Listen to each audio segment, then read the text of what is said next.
اے مومن مردوں اور عورتوں، ان دنوں کے نیک کاموں میں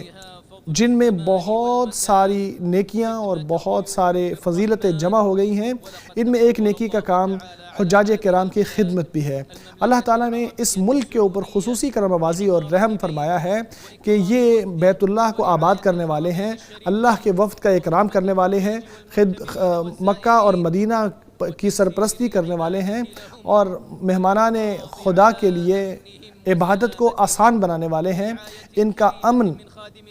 محفوظ رکھنے والے ہیں، اور یہ ساری چیزیں خادم حرمین شریفین اور ان کے ولی عہد کی سرپرستی میں ہو رہا ہے۔ اللہ تعالیٰ ان دونوں کو اسلام اور مسلمانوں کی خدمت پر جزائے خیر عطا فرمائے، یہ ساری چیزیں ان کی نیکیوں کے پلڑے میں شامل فرما دے، اور ہر اس شخص کو جزا دے جو بیت اللہ کے حاجیوں کی خدمت کرتا ہو۔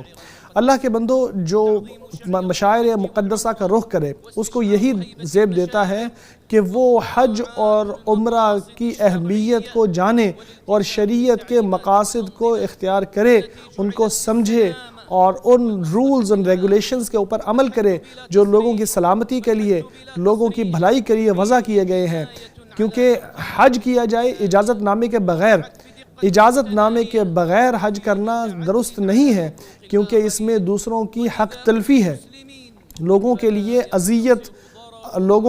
اذیت ہے۔ اس کا نقصان صرف مخالفت کرنے والے کو نہیں ہوتا، بلکہ اس کا نقصان دوسروں کو بھی ہوتا ہے۔